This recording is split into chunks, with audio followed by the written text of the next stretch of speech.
Even before he was famous, Jaco Pastorius would introduce himself like this. My name is John Francis Pastorius III, and I am the greatest bass player in the world. Rolling eyes would quickly be replaced by slack jaws when he started to play, because it only took a matter of seconds to realize he really was the greatest bass player in the world.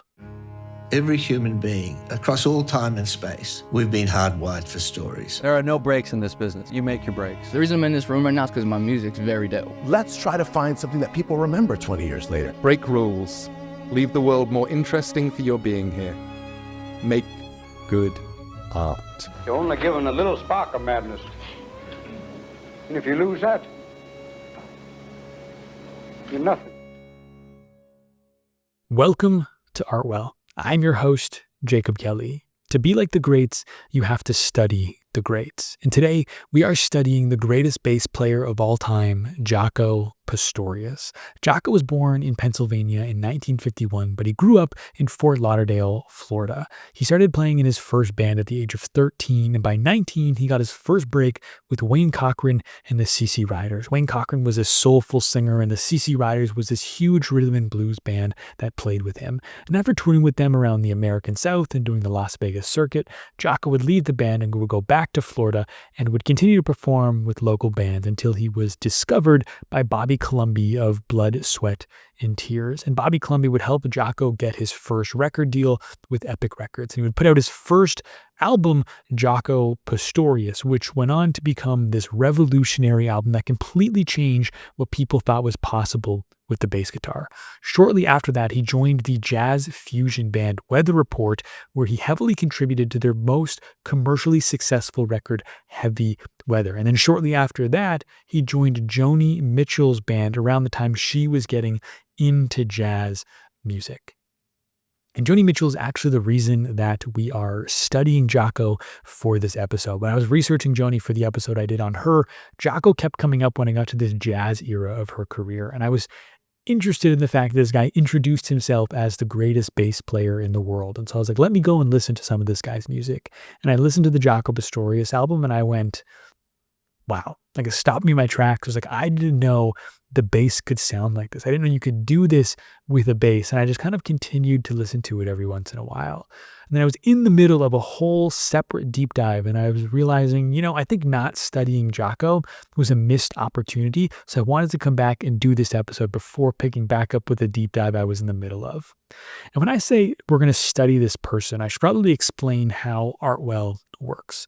So over the last couple of weeks, I have studied Jaco. I have listened to a bunch of his music. I have read the biography by Bill Milkowski, Jaco, The Extraordinary and Tragic Life of Jaco Pastorius. I watched 2 documentaries. I listened to another audio documentary, and I read or listened to 15 interviews. And I've taken all of this information, all of my notes, and I have distilled it down here to share with you Jaco's ideas, thoughts, and creative process with the goal of helping make you a better artist. And before we get into it, I want to remind you that if you haven't already, make sure you subscribe to the podcast. If you want to get even more out of the episode, go and subscribe to the Artwell newsletter, where I'm going to be sharing an email with all of the lessons that we're going to talk about in this deep dive, written as these maxims, these short little one-liners to help make them memorable. You can find that linked in the show notes.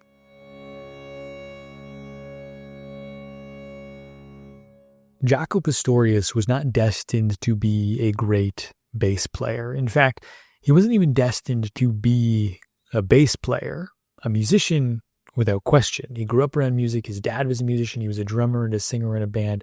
And so Jaco was going to be a musician, but the specific instrument was not necessarily predetermined. He started out playing the drums just like his dad. He was in his first band as a drummer, but he ended up breaking his wrist playing football. And as a result, he couldn't hold the drumstick in the same way. He didn't have the same power.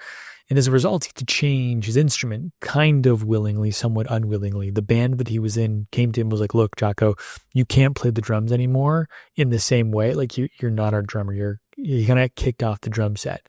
But at the same time, the bassist of the band was leaving. And so they're like, look, why don't you pick up the bass guitar and you can be the bassist in our band? And that is how Jaco wound up playing the bass guitar. And he continued to kind of play around on the drums and play some other instruments like piano. But the bass guitar became his instrument as a result of this accident on the football field. And he continued to play all of these different instruments, but he had a realization one day.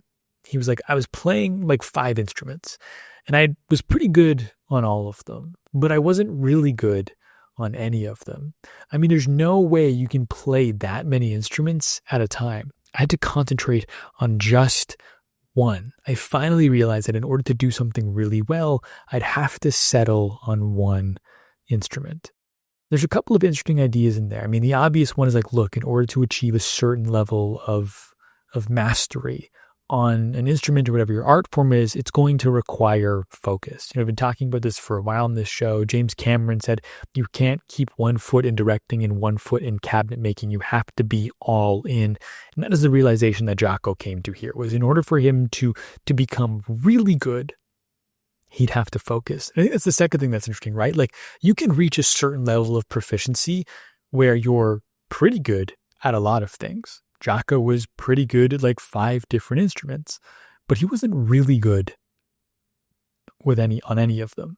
And that's kind of the delta, right? Of like a great musician or a great artist is somebody who is able to focus and is able to reach that certain level. And I think you can have multiple pursuits as an artist. It's not what I'm saying, like over the course of the long run. But if you want to get really good, you have to focus on one in order to become great and then kind of move to these other areas. But in order to reach that level first, you have to focus. You have to, which is the third point here, you have to settle on one instrument. And I like Jaco's use of the word settle here, because settle is not necessarily a word that has a positive connotation, right? Like, if you tell someone they're settling, 99 times out of 100, they're going to be upset by that. They're going to be offended. Like, no one wants to hear that they're settling. But the use of it in this context around having to pick just one instrument, having to settle on just one instrument, implies the fact that it's not an easy thing to do. It's not a negative thing, because you're trying to obviously achieve this level of mastery, this level of, you're trying to become great. That requires the focus. But to somebody like Jaco, who's just naturally a musician who likes to play all of these different instruments and is pretty good on all of them, the decision to have to cut 4 of those 5 instruments is a difficult one. It's not fun. It almost can be looked at like a negative thing, because he's settling for just one instrument. He's both limiting his ability as an artist. He's like limiting what he can do as an artist in order to increase his output, like the potential of his output as an artist. And it's something you're going to have to do. Like, as an artist, you're going to have to come to a point where you focus on what is the one thing that you are going to devote your time at to get not just really good, but great at. And I don't think you have to do that necessarily from the beginning. But if you're listening to the show, you're probably at a point now where you're going to have some real conversations. And that could be painful. That is going to involve you having to make decisions of not doing something you really like to do in order to do something else that you really like to do. And you might like both of those things equally. And that's just a conversation you're going to have with yourself. And that's a realization that Jaco had. And you might be listening to this, and if you listen to the last deep dive on Joni, you're like, but you said that Joni likes to crop rotate, where she'll do one thing for a long time. She'll like make music for a while, and then she'll take a break and she'll flip back over and she'll paint for a while. And that's true. But I think if you look at the period of Joni's career where she became a great singer-songwriter, she only did that. Like, I think if you're trying to achieve greatness, you have to do it at the cost of so many other things, including other things that you love, in order to get to that point. And once you're there, you can start to kind of bring some of these things back in. James Cameron is another example, right? Like, he says you can't have one foot in directing and one foot in cabinet making, but you look at James Cameron today and you're like, well, hold on a second. James Cameron makes movies, but he's also an explorer. He's like gone to the bottom of the ocean in submarines and made scientific discoveries. Like, that doesn't sound like somebody who is focusing, which is absolutely correct. But James Cameron got really, really good at filmmaking. And then he started to incorporate this exploration into what he did. Like, James Cameron, Joni Mitchell, they focused on one thing. They became masters at that thing. And then they started to do these other things. I think in the beginning, if you're trying to become great, you're going to have to focus. And actually, I misspoke there. I don't necessarily think it's in the beginning, because I think in the beginning, you do want to kind of have this exploration of all of these different things. And in that quote I read to you about Jaco saying he had to pick just one instrument, I actually cut the middle out because I think this is a caveat to this conversation on focus that I want to talk about. So I'll reread you the whole quote with the middle part put back in. I was playing like 5 instruments and I was pretty good on all of them, but I wasn't really good on any of them. I mean, there's no way you can play that many instruments at a time. I had to concentrate on just one. And here's where I'm putting the full quote back in. That's not to say I was wasting time. I mean, I'm glad I fooled around with all of them. Like for writing and stuff, I can write as fast as I can think for all of those instruments. I'm not hung up on different keys or anything like that, but I finally realized that in order to do something really well, I'd have to settle on one instrument. I think what he's saying here, I've kind of distilled that middle point down where he's glad he fooled around because it gave him this skill set that ultimately would benefit him later on, was development requires playfulness, mastery requires focus. So in the beginning, you should absolutely kind of have this like creative frolicking where you're trying all of these different things, but then eventually you have to have that point where you're going to focus on this one instrument. But as you're kind of focusing on that one instrument or that one skill or that one art form, the creative frolicking that you did is going to benefit you in your pursuit of mastery, right? Like there's going to be these like kind of like foundational skills you'll pick up doing these other art forms that are going to benefit you in the one that you are pursuing. I think another example of this is sports, right? I think I've talked about this on the show in the past, but like I grew up in Canada. I still live in Canada. And so hockey was a big thing. And there was this, I think studies have come out where it's like parents who force their kids to play hockey year round actually don't develop is in the same way as kids who took time off playing hockey in the summertime, right? Like, so those kids who in the summer were still on the ice, they were at the rink, they were doing power skating, they were doing drills, while other kids were playing soccer and baseball and lacrosse. Like they weren't developing some skills that are foundational to soccer, baseball, and lacrosse that would benefit their hockey. They were just kind of sticking to this one narrow lane too early, and it stunted their development. Like if you don't have this playfulness, it stunts your development, but also if you don't focus at all, it limits the heights that you can reach. And so I think you need a combination, you need both of these things, right? Like you need this playfulness in order to develop. I'll give you another example using sports, and is with the basketball player Steve Nash, who's a two-time NBA MVP, most valuable player. And Steve Nash was a point guard, so he's the guy who brings the ball up. He obviously likes shooting stuff, but he does a lot of passing. And he's known for making passes and seeing passes on the court that like nobody else was able to see. And one time he was talking about why he's able to do that. And he actually credited his soccer playing earlier on in his life as to giving him that skill that allows him to see these passes on the basketball court that nobody else is able to see. And so it's a skill that benefited Steve Nash as a basketball player that he never would have developed had he not played soccer early on. But had he continued to try and play both soccer and basketball as he grew up, it would have limited his overall potential in both, and he probably never makes it to the NBA because he's trying to do the soccer thing at the same time. So playing these different sports kind of gave him this baseline that when he came to focus, it gave him a good foundation to build off of.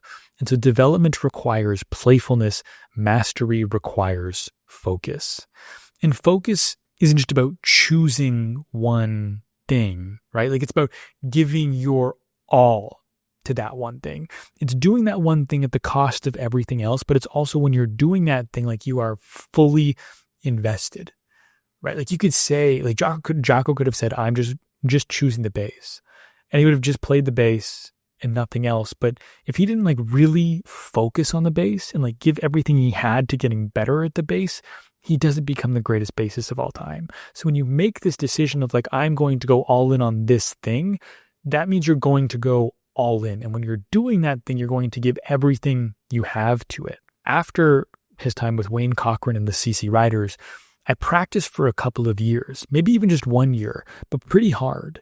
Anything from 1 to 4 hours. I put in some really strong time, but I concentrated in such a way where other people would probably have to put in 20 hours to every one of mine. When I concentrate, nothing else even exists. You get so involved, and then it's like a motor skill. It's completely bam in your hand, and there's no way of really losing it. You might lose the adeptness or just really having a good technique, but you really won't lose the moves. And then after you've got the motor skills down, you can start thinking melody because you know how to go everywhere. It's not just hours like the amount of hours. It's volumes, the number of hours you're working times intensity, like the intention and effort you're putting in to that thing. Like we're going to talk about practice in a little bit. And that's something Jaco was very particular about, was you always have to practice. And when you are practicing, right, like Jaco's, I guess, talking about here, how he practiced for a year really, really hard. Like every single time he would practice, he would push himself and push his ability. He was very intentional with how he was trying to get better. He wouldn't just kind of pick up the bass and noodle around for an hour. Like this was intense, focused periods of work for him to become better, right? Like focus isn't just about picking one thing. It's about giving your all to that thing. It's not just about the total number of hours. It's about the number of hours times the intensity of the work. That's why Jaco was able to put in 1 hour and achieve as much as other people would take to achieve in 20. And another thing Jaco kind of talked about when it came to the development of artists is, this is actually, I'm going to read you the full exchange here. This is in an unreleased interview he did with Tony Bacon from 1976. And he said, see, a big problem with most music today, about 99% of the music today, is that people have no roots at all. Tony Bacon goes, what do you mean by roots? Jaco says, people learn 10 notes of music and they think they're musicians. Tony's like, you mean they don't feel it?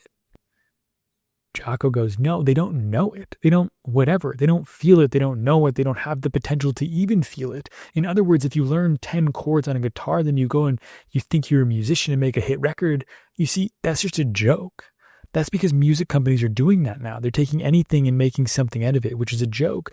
They ain't actually looking for good music. That's why I waited around. I waited around a long time. It's like a tree. A tree don't never grow until it's got some roots already spreading out underneath, and then it'll grow. And then when the wind or a little bit of rain comes, it ain't going to get blown away. All I'm going to tell you, you see, people every year, someone comes along, the next year they're forgotten because their music isn't substantial. I've been playing a long time. I had a lot of offers for a long time. I didn't want to take any of them until I had what I figured was a good amount of roots covered and come out and do it. When he's talking about roots here, like he's very obviously passionate about this idea of roots, and he doesn't really define it clearly, right? He says, they don't feel it, they don't know it, they don't have the potential to even feel it. In other words, if you learn 10 chords on a guitar, then you go out and think you're a musician and make a hit record. I think the roots is made up of two things. I think it's made up of skills and knowledge. And so we'll kind of break out the analysis of this quote into those two things, skills and knowledge. When it comes to skills, that's kind of related back to what we just talked about, where like Jaco was intentionally practicing. He was trying to get better at the guitar or at the bass guitar. And I talk a lot about this idea of like getting good in obscurity. And I think that's kind of what Jaco is alluding to. It's like where they learn 10 chords, they get a record deal and they make a hit record. It's like there is no actual one. If you only know 10 chords, like you haven't had long enough to like develop as a musician before getting your opportunity, right? Like you got the chance too quickly and you weren't developed, and that's why you were forgotten the year after. And so you need to use this time when you're not famous to get better. And that's what Jaco's saying he did, right? Like he turned down opportunities to kind of remain in obscurity in order for him to develop as an artist, so that when the opportunity did land for him, he was able to make the most of it. Now, I do want to caveat, I don't necessarily know what record deals Jaco was actually turning down. And he was only 24 when he got his, I think 24, when he got his record deal with Epic Records.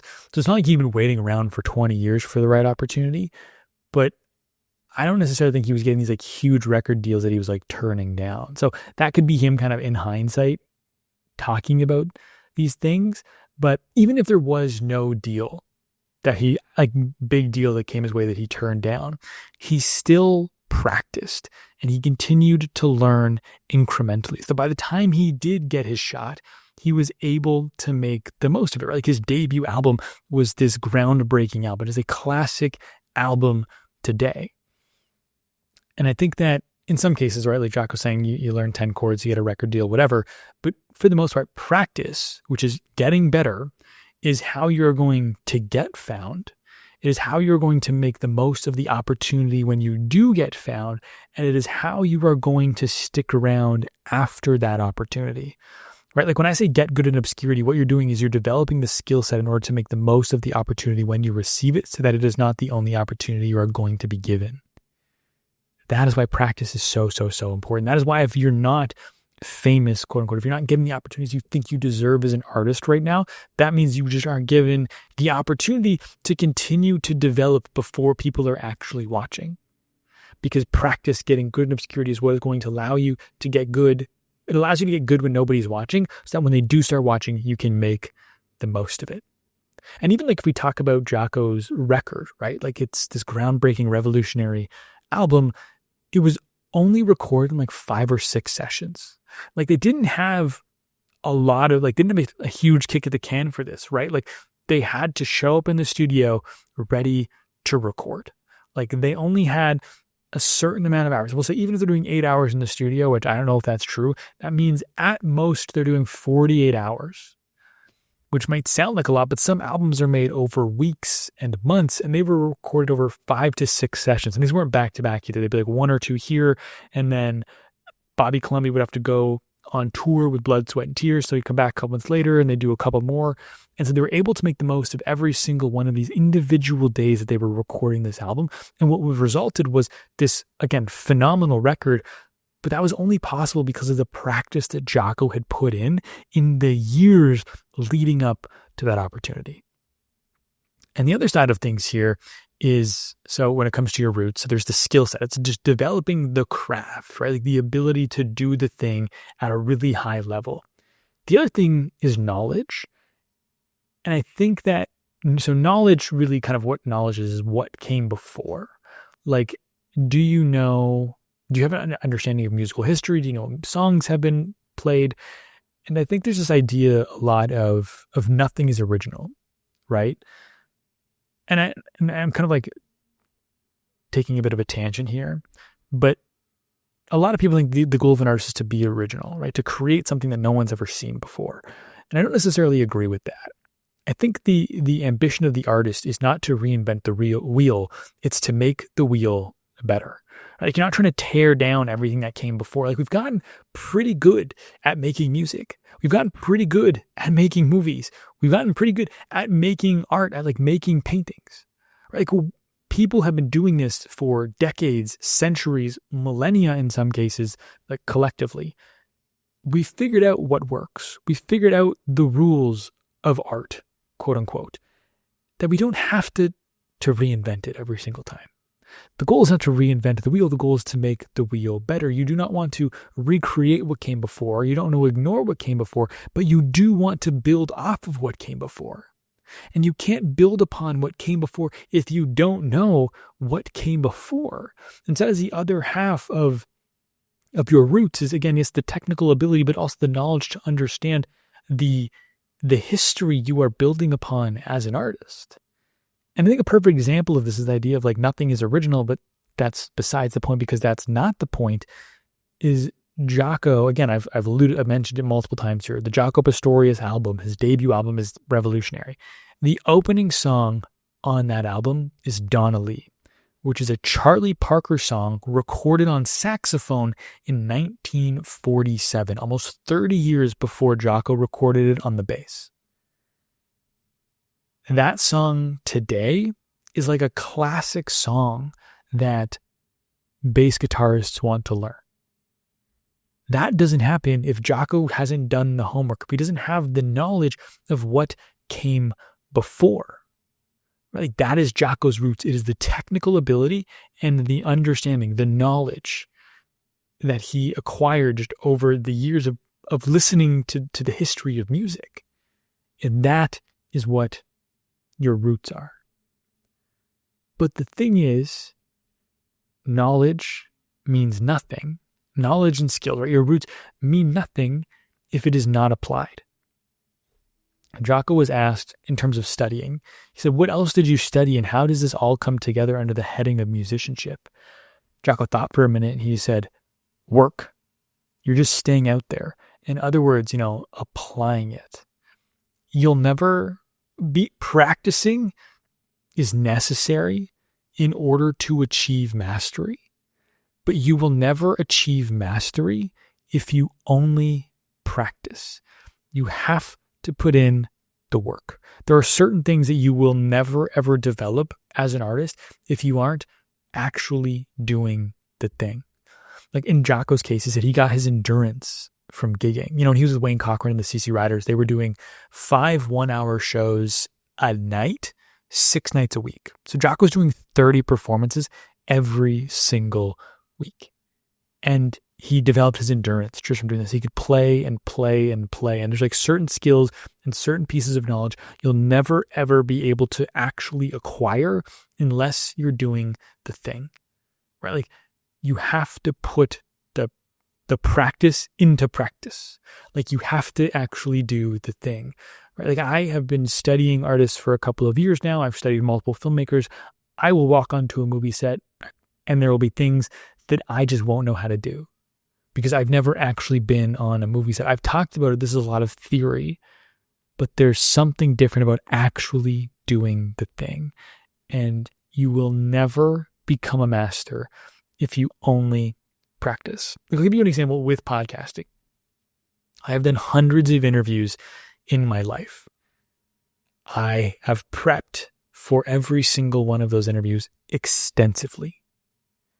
Right? Like I've done the homework. I have the knowledge. I know who this person is. I know what they care about. I know what they like. But when you sit down in a chair and actually interview someone, your notes don't matter if they take it in a completely different direction. And it's only after having been an interviewer for so long that I'm able to kind of handle any direction the conversation goes, right? Like the notes is, the preparation is great, but the preparation isn't what makes me a good interviewer. It's the reps that I got doing interviews that allows me to react and adapt to whichever way the conversation goes. It allows me to react if the guest is dry. It allows me to react if the guest takes the conversation in a completely different direction, right? Like I would have never developed the skill to have the quick mental calculation of like, is what the guest's saying right now more interesting than what I had prepared? If it is more interesting, then let's just run with it. If it's not more interesting, let's look at what I have in my notes that is closely related or tangentially related to what they're saying, that I could bring us back on course without totally making this like jarring jump in the middle of the interview. Like that is a skill set that you can't develop by only practicing. I could only develop that like mental calculation by actually doing the interviews. You'll never become a master if you only practice. And so you want to practice as much as you can, but you also want to do the thing as much as you can, right? Like I said, Jaco was doing 30 shows a week with the CC Riders. Like just get your reps in. And shortly before Jaco joined the CC Riders, there's this big change in his life. His daughter was born. He was 19 years old and he'd been playing bass again for like 5-6 years at this point. He was getting pretty good at it, but he was standing in the hospital, I believe with his brother. They were looking at his daughter through the glass. And Jaco kind of in that moment realized like he had to take this seriously. He said when his daughter was born, forget it. Now I've got to do something. There's this little person who can't do anything. She's really depending on me. So now I've really got to do the work. It became serious for him. You know, he had the talent, but he knew he had something, but this is where like the focus came in. This is what really forced him to focus. Yes, he'd like focus on one instrument, but this took things to a whole nother level. Like if you want people to take you seriously, then you better be serious. There's always more that you could be doing, you know, and so this is what Jaco really started to focus on practice. It reminds me of this thing, the podcaster, to bring another podcasting example into this, Chris Williamson, who's the host of the podcast Modern Wisdom. He had this period at one point where he was doing a show for a while and he went kind of like Jaco, where he realized like, there's more I could be doing here. And so he called it like he was going to go pro with the podcast. This wasn't just going to be something he did in his apartment. This wasn't going to be like a bedroom show. like recorded in his bedroom. He was going to go pro. He was going to get the equipment. He was going to prepare like a pro. He was going to treat this like this was a professional thing. He was going to become serious. And it was in becoming serious that people started to take him seriously. And so what does going pro, what does taking this seriously look like for you in the art form that you do? Like there's always more that you could be doing. Like even with this podcast, I'm sure there's a million other things that I could be doing better. And so for Jaco, that was really starting to hone in on practice. Like when he realized that his daughter was depending on him, like he knew didn't have to be a good bass player. He had to be a great bass player. He had to be the best bass player. And he was going to put the time in to achieve that. And practice was one thing that Jaco never, ever lost. Like there's an interview he gave later on in his life in the 1980s called, I think it's called Modern Electric Bass. You can find it on YouTube. And he just really hammers home the point of practice. And he shows the ways that he still practices. And he's talking about practice like it's something he still does. And it's something that he never really lost. He was always practicing on the bass guitar. No matter how good you are, you can always practice. Like Jaco is one of the greatest bass players ever, the greatest bass player ever. And he continued to practice throughout his entire life. But up to a point in his life, like before his daughter was born, he never practiced because it all just came so naturally to him. But then he realized like, no, I reached this level kind of naturally, but in order to reach the next level, I have to push myself. And here's kind of a couple descriptions of what pushing himself actually looked like. So this one's from saxophonist Randy Emery, who was Jaco's roommate when they were on tour with the CC Riders. And he said, talking about Jaco, he'd get up very early in the morning, start playing all by himself. Sometimes I'd wake up and he was there already practicing. We weren't making very much money. I think we're all making about $250 a week and paying our own motel rooms. But that was a lot of money for Jaco. He would send $150 a week home. The only thing he'd ever spent any money on was an occasional bass.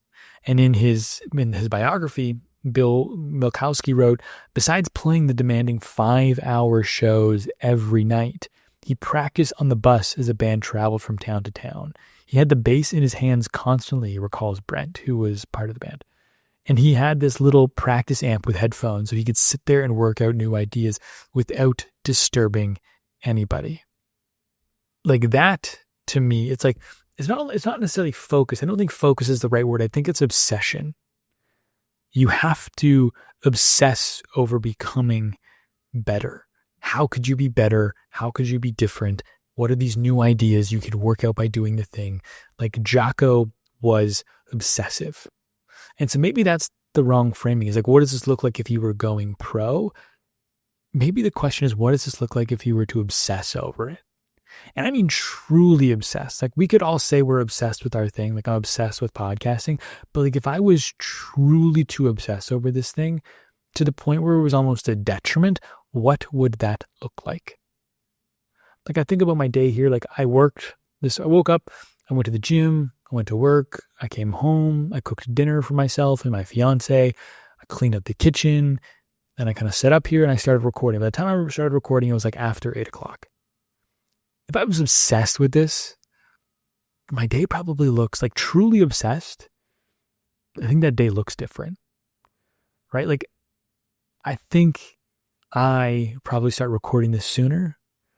I think that there's things I wouldn't have done today if I was like truly, truly obsessed. Like there's always more you could be doing, right? Like you could always be pushing yourself. You could always be getting better. You could always be practicing, right? Like even just with the show, if I was truly obsessed, if I wanted to get better, and I was like, as I'm like talking here, I'm like, well, I'm doing a podcast. Like what could practice look like other than actually doing the thing?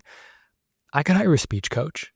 I could learn to become better. Like sometimes I know I fumble my words on this show. Sometimes I mumble a little bit. Sometimes I've noticed I even just like skip words as I'm speaking. Like I think that's an example of how I could get better, right? Like I could hire a speech coach and I could practice speaking. There's always more you could be doing. What would it look like if you were to go pro? What would it look like if you were to actually obsess? And I think the hard part about this, about practice, is as you get better, it becomes harder and harder and harder to get to the next level, right? Like if we'll say mastery is at 10, you start at 0. To get from 0 to 1 is pretty easy, like really easy. To go from not knowing the skill to knowing like some very, very basic things about the skill is pretty easy. And then to go from 1 to 2 gets a little harder, and then 2 to 3, 4 to 5, 5 to 6. By the time you're like 6 to 7 on the scale, like it's starting to get pretty hard. A lot of hours, a lot of intentional practice. 7 to 8, hard. 8 to 9, almost possible. 9 to 10 is almost like, almost is arguably impossible. And it's hard where in the beginning you're having all these like spurts of like quick momentum of like moving up and getting better and better at the skill. And then as you kind of get closer to mastery, it's like it's not these quick bursts. There's actually a book I read called Mastery by George Leonard. It came out in the 1980s. And he said, as with all significant learning, this learning was measured not in a straight line, but in stages, brief spurts of progress separated by periods during which you seemed to be getting nowhere. How do you best move toward mastery? To put it simply, you practice diligently, but you practice primarily for the sake of practice itself. Rather than just being frustrated while on the plateau, you learn to appreciate and enjoy it just as much as you do the upward surges.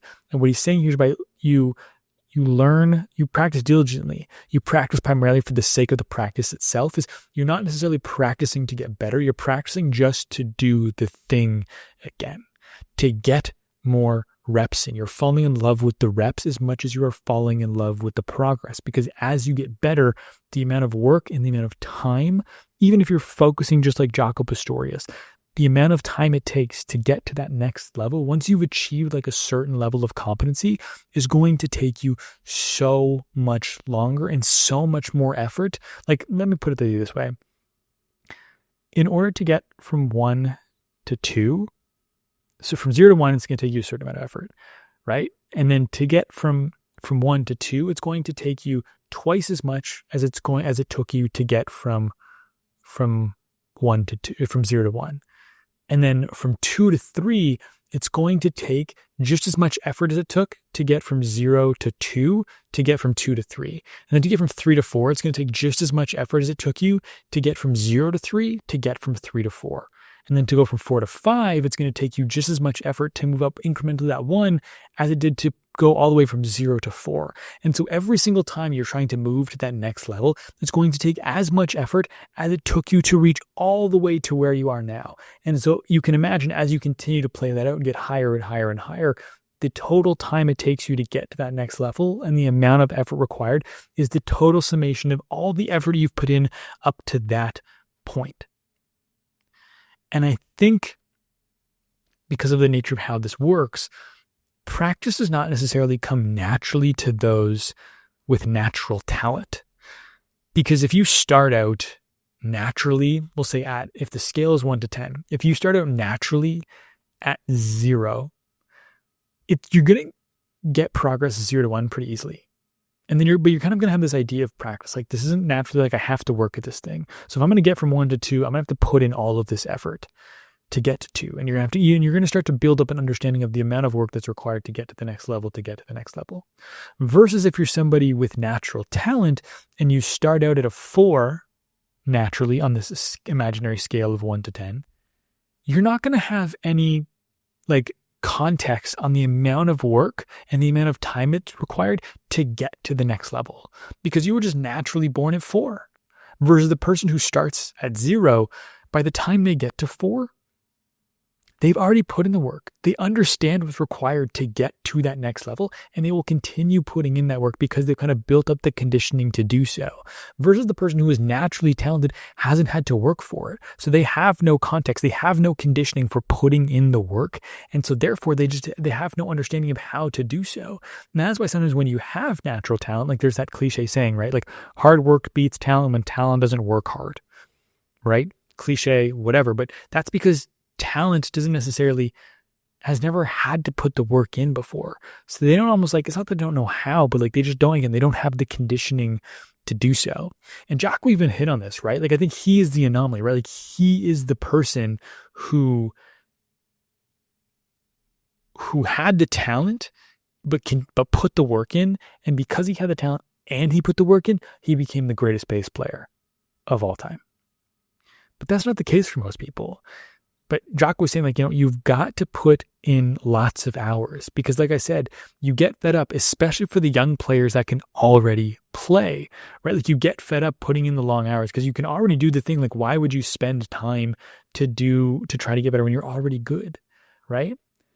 Especially young players that can already play. I mean, how many guys do you know on the street that can play?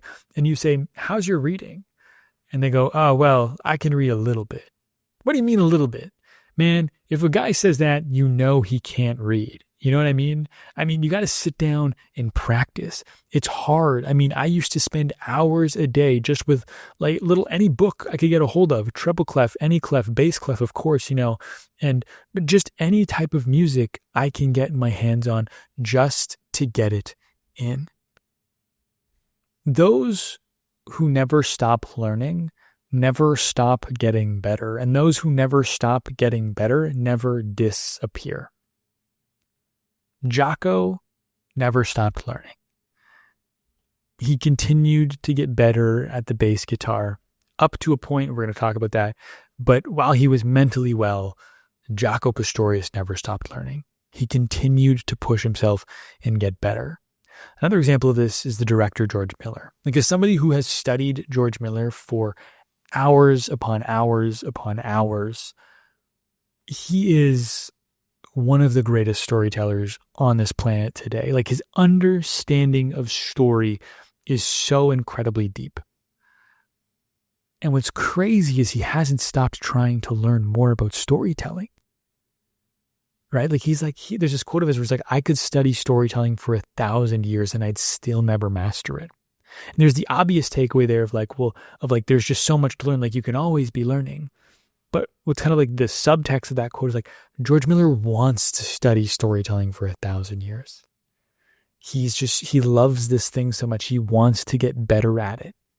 And that is why at like 80 years old, he can make a movie like Furiosa, because he has such a deep understanding of storytelling. And I talked about how part of what makes Jaco so impressive is the fact that he had this natural talent and he forced himself to learn anyways, right? Like, when Jaco, he gave that quote of like, when you ask guys who are pretty good, like, oh, how's your reading? And they say, oh, I can read a little bit. They can't read. He knows that from experience. Jaco, part of his natural skill, like, was the fact that he never had to learn how to read. Like, there's this quote or this story from his audition with the CC Riders, and this is from his biography. Charles Brent, who was the guitarist and musical director of the CC Riders, arranged for an audition at Bachelor's 3. I didn't want to rehearse him with the whole band, so I just whipped out the book of charts, put it in front of him, and counted off the show. We went from one tune straight to the next, and he just burned it to pieces. I mean, fucking burned it. Played every note I had written. The next day, Brent had yet another revelation about Jaco's unique talents. I had the whole band come in, and I put out a chart I had written especially for that rehearsal. Jaco looked at it, and then came over and told me he couldn't read. And I said, then how the fuck did you play all those tunes yesterday? And he says, I caught the show a couple weeks ago, which just simply fried me. The kid had total fucking recall. That, I mean, like, we can just take an aside to talk about that fact that Jaco went to a CC Rider show 2 weeks before, and in one listening of their entire concert was able to play back the entire concert better than the musicians who were in the concert that night. Which is just insane. Like, he had enough talent where he could have had a reasonable career as a musician with ever having to learn. But Jaco Pastorius didn't want to have a decent career, a reasonable career as a musician. Jaco Pastorius wanted to be the best. And as a result, he pushed himself to practice and to learn. I think one of the best ways to learn is to give yourself no other option than to learn. Like, Jaco picked up reading the music very, very quickly. When he's asked about this, like, he's like, are you self-taught reading? He goes, yeah, self-taught. It's easy. All you've got to do is be offered a show gig when you don't know how to read anything, and that's the only way you can make money. Then you learn how to read overnight. You concentrate and learn by ear and trial and error. And that's how I learned. It's like the gig was a forcing function for Jaco to learn how to read. And so if there's a skill you want to learn, put yourself in positions where you'll have no other option than to learn this skill. Like if you've never acted before and you sign up to be in a play in 12 weeks from now, you will develop so much quicker in that 12-week period than if you had no play to prepare for. Put yourself in the position where you have no other option than to learn. And you are going to be surprised at how far you can push yourself in that short window of time. And if you're somebody with a natural skill and you're like, man, but I don't know about this, you just don't have it in you to practice. I think that if hard work is enough to stop you, this was never your path. Like Jaco was learning, of course, he's learning to read music because of the gigs he had. And he was learning to kind of like read and write music, and he gets into Weather Report and he's still learning the skill. And when asked of learning to kind of write music, like reading music is one thing and then writing it is another. And so he's like trying to write music for Weather Report, the band he's in. And the interviewer asked him, is it frustrating trying to learn this? And Jaco goes, no, it wasn't frustrating at all. You can't get across the river without a bridge or a boat or something. So you just have to take your time and either build a bridge or build a boat, one or the other. And what he's saying here with like learning to write is like he wanted to write music. And as a result, he had to learn how to write music. And so for him, it was never a frustrating thing, which like this is part of the process in order to get to the thing that I want. I want to write, therefore I have to put in the time and the effort to learn how to write. It's not going to be easy, but like this is the thing I want. So like, no, it's not frustrating. And I think if hard work is enough of a deterrent for you, this just isn't your path. If this is the path you truly want to be on, accept what you're going to have to go through to get there. Because at the end of the day, like life's a gamble. So you might as well bet on yourself. Jaco, when his daughter was born, he decided he had to get serious. He had to start practicing, he had to start devoting himself to the bass to get really, really good because this human being was depending on him. But he did something in that period where it's like, that doesn't feel like a serious decision.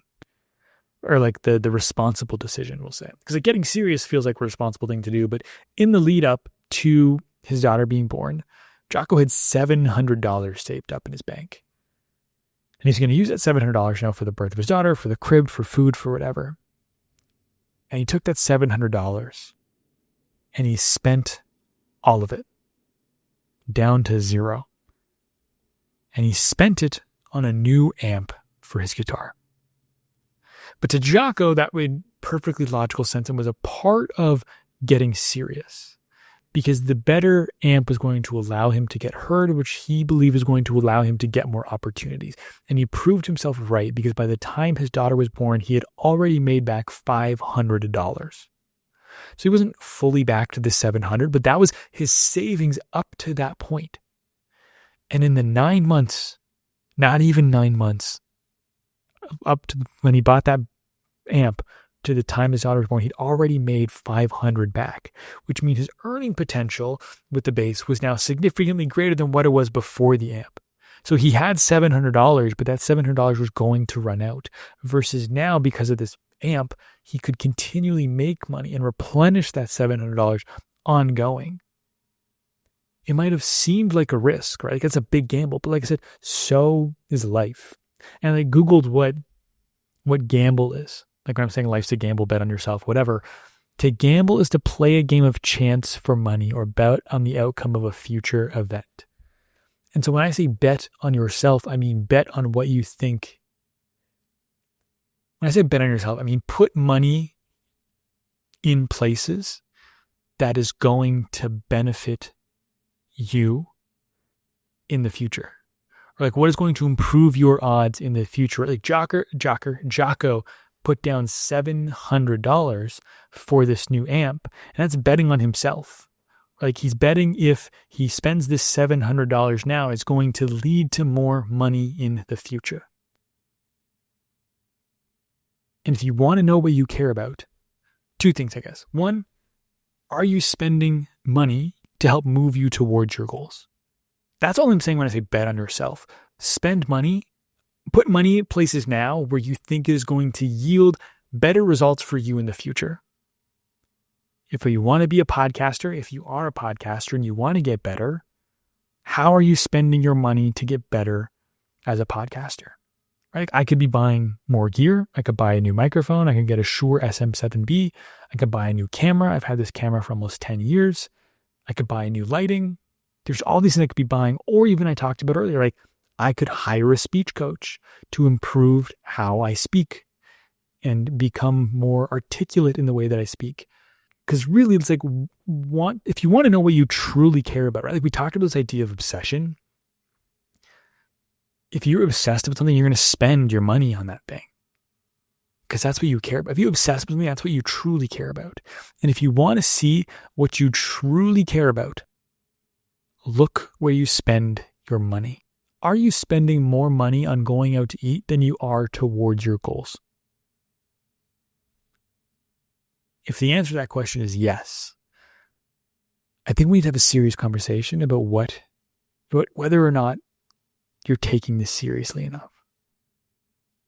Because if you look at where you're spending your money, it will show you what you care about. If we even come back to that Randy Emery quote, who was Jaco's roommate on the road with the CC Riders, he said at the very end of that quote, I think we're all making about $250 a week and paying our own motel rooms. But that was a lot of money for Jaco. He would send $150 a week home. The only thing he'd ever spent any money on was an occasional bass. At this point in Jaco's life, all he cared about was two things: his family and the bass. That was all he spent his money on. There's a bunch of other quotes in his biography as well. Like whenever they would go out to eat, Jaco would buy the cheapest thing on the menu. He basically lived off of hot dogs because if he bought the cheapest thing on the menu, that would leave more money to send back home. If they were traveling somewhere on the south, down in the south near a beach, Jaco would not pay for a hotel room. Jaco would just go and sleep on the beach. All he spent his money on was his family and his bass guitar. And those were the only two things he cared about. If you want to know what you truly care about, look at where you're spending your money. And I understand, like, before I move on here from this point, I understand that there are certain things you have to spend money on. And I'm not saying you should be spending the most money on whatever your goal is, right? Like, I understand life is expensive. The thing that I'm probably going to spend the most of my money on every single month will be my rent. That's just life. And I get that. And I'm not saying you need to be spending more on, like, I don't need to be spending more on my podcast than I am on my rent. But am I spending more on going out to eat? Am I spending more on just like random things? On going to the movies? Like, just pay attention to where you're spending your money and make sure you are betting on yourself. And if you do want to move towards your goals, right? Like you have to like spend money, bet on yourself to move yourself towards those. But you're also never going to move towards your goals by always looking back. Jaco said, I ain't hanging on to the past. I ain't putting people down that do, don't get me wrong, because lots of people aren't capable of doing anything else but hold on to the past. And I think this is, again, a very important distinction with this show. Like I said at the opening, to be like the greats, you have to study the greats. And I truly believe that. But you're studying the greats not so that you can recreate what they have done. It is to build upon what came before. Once your roots are established, then you must grow. But the thing with building off of what came before this can be a bit of a scary thing to do. Like, you don't actually know if it's going to work because you're giving people something new. You're iterating on what they like to create something new. And so you don't actually know if they'll like it. And as a matter of fact, the audience themselves don't even know if they're going to like it until you give it to them and they've had time to sit with it. And that's a scary thing to do because you don't know how the audience is going to react. The more appealing thing, the quote unquote safer thing, is to give them what they are asking for, to see what's working in the market and to just create something. Like, superhero movies are really popular right now. I'm going to make another superhero movie. Like, that is the safer thing to do. But the challenging thing with that is, like, you never actually know in either direction if people are going to respond to it. Like, I used to interview YouTubers all the time, and one of the most common things that they would always say to me is, like, the videos that I thought were going to do well always underperformed. And the videos that I thought were going to underperform always did really, really well. And YouTube is a very data-driven industry. And so if you have people who are like so in tune with the data and they're making all these decisions based off of the data, what people are watching, and even then the videos still don't always work. The punchline is you never actually know what's going to work. And if you don't know what's going to work, you might as well take the chance to give people something new they don't even know they want yet, to build off what came before. Now, of course, the scary thing with that is your likelihood of failing, I would argue, is greater when you're doing that. But that is the only way you are going to create something of significance. On this note of pushing beyond what is known and to try to give the audience something new that they don't even know they want yet, it makes me think of this quote that Keith Jarrett said, the famous jazz pianist. We covered him a couple episodes ago. And he was talking about Bob Dylan, and he said this: Dylan said that beauty is a razor's edge. That to me is exactly what it is. You have to just keep dancing on the razor's edge. To me, that's my primary responsibility as an artist, is to dance on the razor's edge. And the razor's edge is the difference between success and failure, right? Like, when you go out beyond what is expected, like, it is a hairline between those two things. That's a scary place to be, to dance on that edge. And the truth is, like, you're going to make mistakes. That's going to happen if you're going out there, but you're also going to make great work. And Jaco, so I guess really, like, what I'm trying to say with all of this is, like, if you don't know if it's going to work when you're following a formula, and you don't know if it's going to work when you're building upon that formula, you're trying to do something new, you might as well take that swing and try to do something new. And Jaco even said that, like, he did this with his first album. Like, he took this idea of, like, the primary responsibility of the artist is to dance on that razor's edge. He took that responsibility wholeheartedly. And on his debut album, he said, every tune was a chance. I took big chances on all the tunes. I had no rehearsals on any of that music because I couldn't afford the amount of musicians I had on the record. I couldn't afford to pay them to rehearses as well as to record. So all I could do was bring the music, run it down a couple of times, and put on the red light. And what he's talking about here when he's talking about taking chances is that they didn't rehearse. But he's also trying things musically on this record that are chances as well. And he could have played it safe with that. He could have done easier songs for the people that he was recording with. But he didn't want to play it safe. He wanted to take that swing. He wanted to take that chance. He didn't want to play safe, and you shouldn't either. Right? Like, the whole purpose of what we're doing is to try to not influence, we're trying to impact people.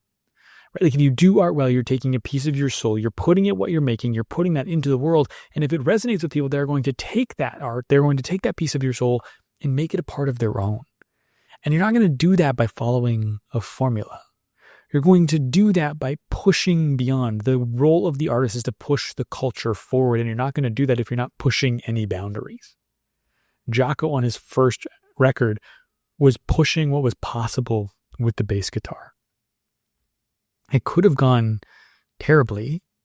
And, like, to be totally honest and totally transparent, is, like, the album was not necessarily like a huge commercial smash, but its influence on music, its influence on bass guitarists was immense. And again, Jaco could have played it safe, but to him, that wasn't where you wanted to be as an artist. That was boring. He even said, so after he put out his debut album, he joins Weather Report. He plays a couple of songs on one album, but then on the next album, Heavy Weather, he's more heavily involved. And that record, got 5 stars in Downbeat, which is like the premier jazz publication. Their next album, Mr. Gone, only got 1 star. So over the course of 2 albums, they went from 5 stars to 1 star. And the leader of the band, Joe Zawinul, said that was fuming at this. The fact that Downbeat only gave Mr. Gone 1 star. And Jaco's response, I think, is really interesting. And this is actually his brother who said this story. But so Zawinul's like losing his mind. And Jaco goes, "This is great. We're getting headlines, 5 star or 1 star. It's the 3 stars you got to worry about, because that's mediocre. And if there's one thing I'm not, it's mediocre." And obviously he's talking here like about the headline, but I don't think that's really what he's saying here, right? I think that brings us back to the idea of dancing on the razor's edge, right? If you're dancing on the razor's edge, there's not really that much room for 3 stars. It's 5 stars on one side, 1 star on the other, and then 2, 3, and 4 stars is that, again, that razor's edge is where 2, 3, and 4 are. So the odds of you ending up there are very, very small. You're more than likely going to fall to one side. And so that is the risk you are taking, is you are taking the chance of making something that is going to be new and revolutionary, and everybody's going to respond to this thing, but you also have the chance of making something that doesn't resonate at all. Which Heavy Weather or Weather Report, Heavy Weather and Mr. Gone is just a great example of this. They're trying to push the envelope with Heavy Weather and it landed. They tried to do the same thing with Mr. Gone and it didn't. But the 1 stars are showing you are taking chances. And if you keep taking chances, eventually something is going to hit. And part of this idea of not knowing which album is going to work doesn't mean that, like, what that means is you are putting, and I think part of where Joe Zawinul gets so frustrated is you're putting the same amount of effort into each record, but they have vastly different receptions from the critics. But I think that no matter what you're working on, if you go into it with the expectation of this is my 5 star, this is my 1 star, that's not really, I'm trying to pick how to word this properly. If you go into it with the expectation, this is my 5-star album, this is my 1-star album, you're not going to approach those two things in the same way. You have to approach every single project like this is my 5-star. This is my 5-star album. The next one's also going to be a 5-star album. You want to carry yourself and operate at that level. If you go in with lowered expectations, it is going to change how you work. You have to treat every single project like it is going to be the great one. And so to that effect, like every single detail matters. You know, whether you're working on, like if you think about Heavy Weather versus Mr. Gone, these 2 albums, they put the same amount of effort into each one, which means they're paying attention to the little details on every single album, on every single song. At least Jaco is, right? Like there's this emerging trend I'm noticing, starting to study more and more of these great creative minds. It's like a hyper attention to detail. Every single artist I have studied up to this point has had it in some way, shape, or form. Salvador Dali had it. James Cameron had it. The directors of God of War had it. George Miller definitely had it. Robin Williams in his performances. Keith Jarrett in his music. Joni Mitchell in her music. Like, great to reach a certain level. Like, yes, you need focus. And when you're focused on something so intently, you're going to pick up on all of these little things. All of these little things are not only going to pick up on them, but they're going to matter to you. And Jaco Pastorius is the exact same way.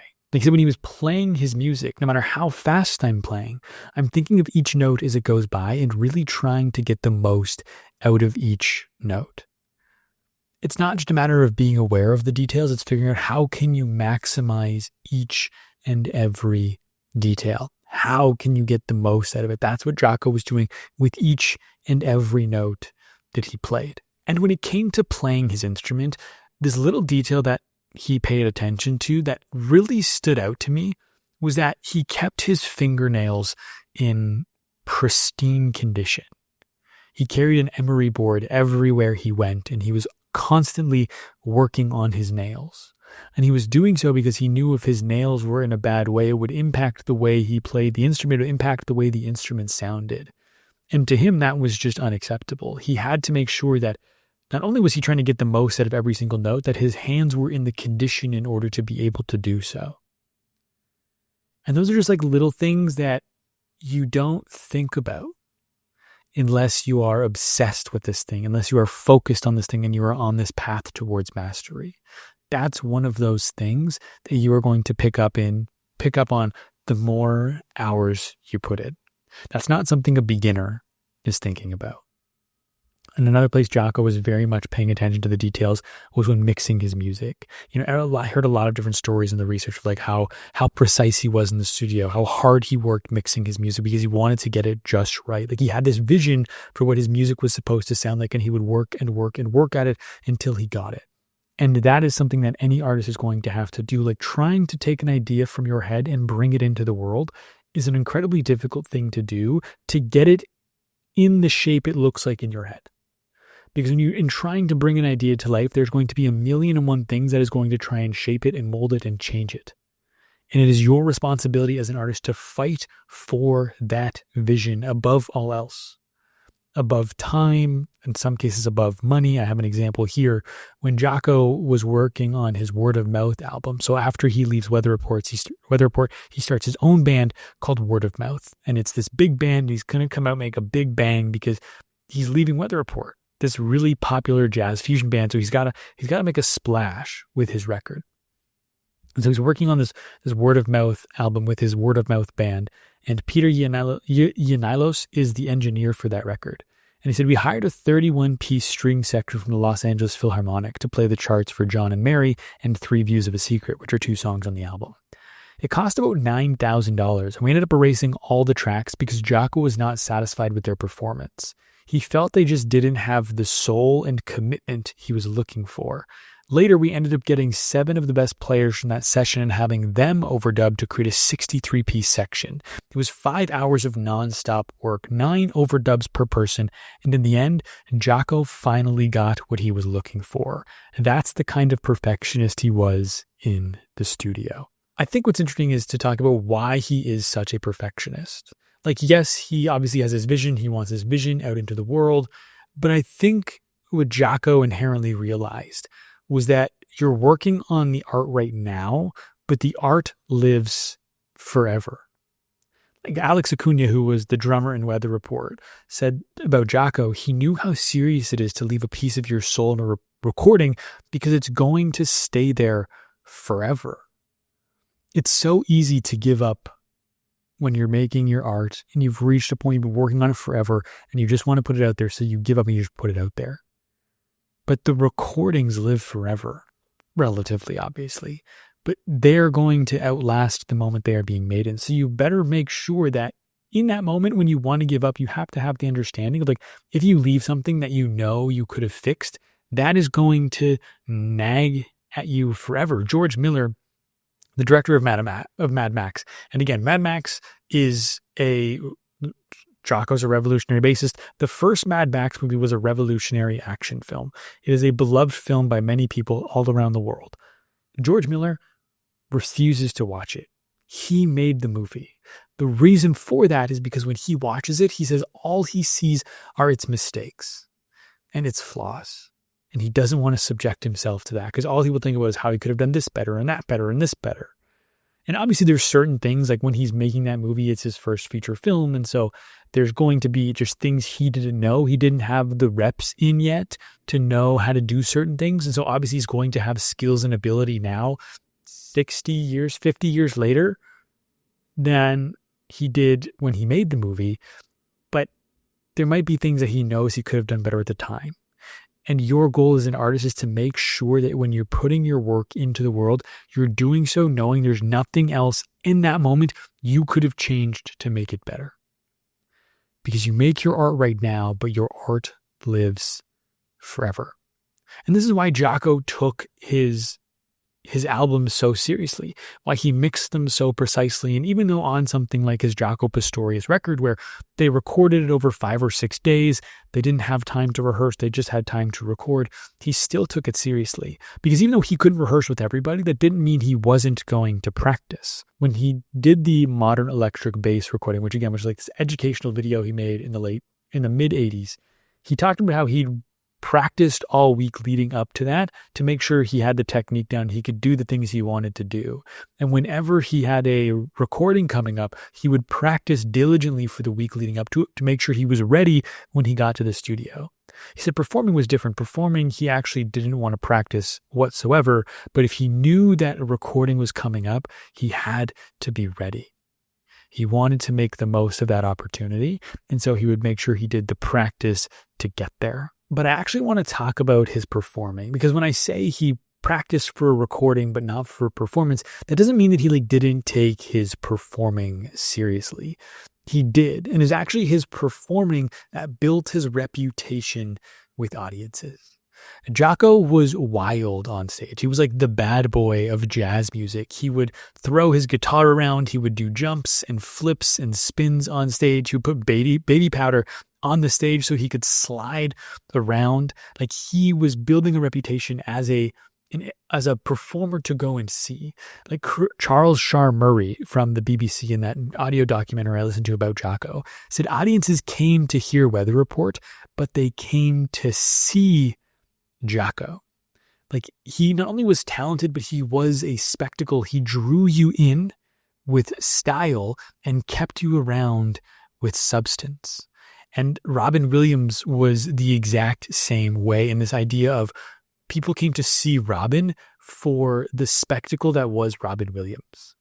Like, I read somewhere, I don't have the exact quote in front of me, but it was like, you can't really name your favorite Robin Williams joke. Right? Like, no one, like Robin he had bits, but he had no bits that stood out to you. When you went to watch Robin Williams perform, you were watching him like this Tasmanian devil on stage, just go joke, to move at what felt like inhuman speeds.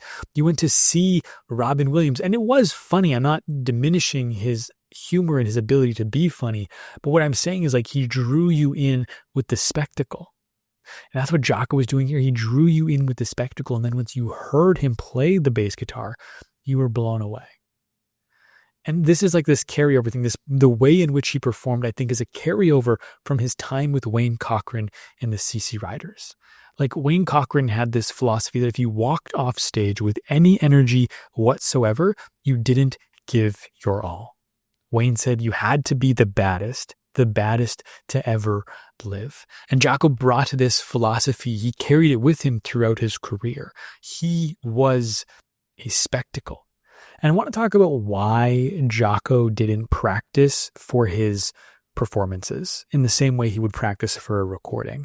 And I'm all going to tie in together, but I think there's 3 components here that make up the reasoning as to why he didn't. The first one is that I found this interview where he was speaking to how Weather Report liked to play improvisationally and make it sound written. So I think that's one.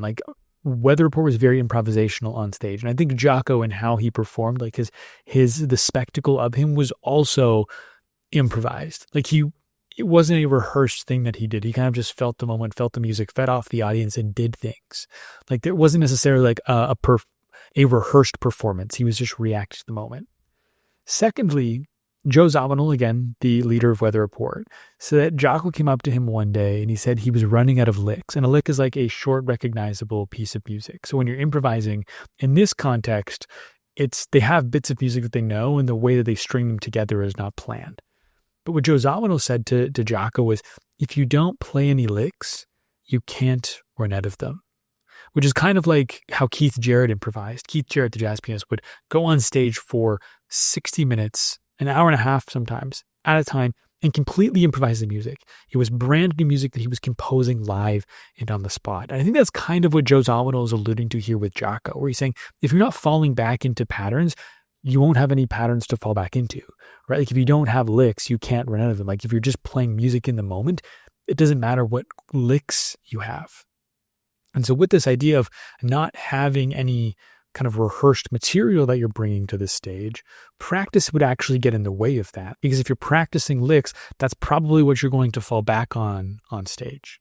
Versus if you aren't practicing and you're not and you're not bringing these rehearsed bits with you, it's going to leave you more open to the improv. The third thing here is this Keith Jarrett quote, because Keith Jarrett, like I said, if he's composing music live on the spot, he also said he didn't like to practice. He said, practicing usually gets in the way of my performing. It's like it sets up patterns to make my ears less open. I've often said the art of the improviser is the art of forgetting. Our brains can probably forget better than our fingers. And so this is why these three things together, the fact that Weather Report was improvised, Joe Zawinul encouraged Jaco not to fall back onto licks that he knew, and this idea that practicing, from Keith Jarrett, creates patterns that you'll fall back to on stage, would therefore have Jaco playing licks again, which wouldn't be fully improvised like he wanted to be.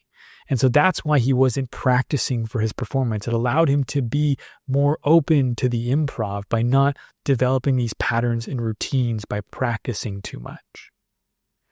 And for him, I think, like I was saying, when he was, not only for his performance, but also for the spectacle that was Jaco Pastorius on stage, like that wasn't planned either.